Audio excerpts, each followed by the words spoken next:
વડોદરા શહેર માંડવી વિસ્તારમાં આવેલા મેલડી માતા મંદિરે પ્રથમ રક્તદાન શિબિર કેમ્પનું આયોજન કરવામાં આવ્યું હતું। વડોદરા શહેર માંડવી વિસ્તારમાં આવેલ ઐતિહાસિક મેલડી માતાના મંદિરે માઈ ભક્તો માટે રવિવારનો દિવસ ખૂબ જ મહત્વપૂર્ણ ગણાય છે। ત્યારે માઈ ભક્તો ખૂબ જ આશાપૂર્વક મેલડી માતાના દર્શન કરવા માટે ખુલ્લા પગે મેલડી માતાના દર્શન કરવા માટે આવતા હોય છે। વડોદરા શહેર માંડવી વિસ્તારમાં આવેલા ઐતિહાસિક મેલડી માતાના દર્શન કરવા માટે ભક્તો આવતા હોય છે। ત્યારે મેલડી માતા પરિવાર દ્વારા પ્રથમ વખત રક્તદાન શિબિરનું આયોજન કરવામાં આવ્યું હતું।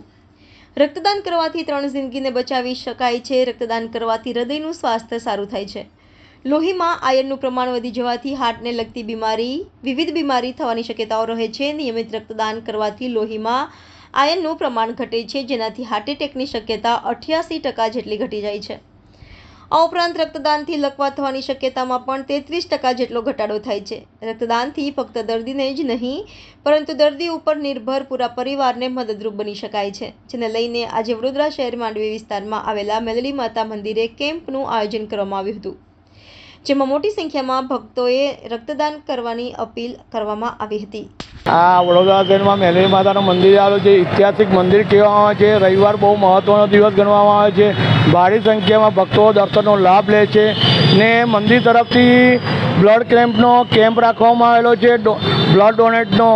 આજે 23/6ના રોજ રવિવારના રોજ બ્લડ ડોનેટનો કેમ્પ રાખવામાં આવેલો છે। ભક્તોને અમે કહીએ છીએ જેને બ્લડ આપવું હોય તો અવશ્ય આપી શકે છે ને કોઈનો જીવ બચતો હોય તો તમે બ્લડ ડોનેટ કરો તો સારું।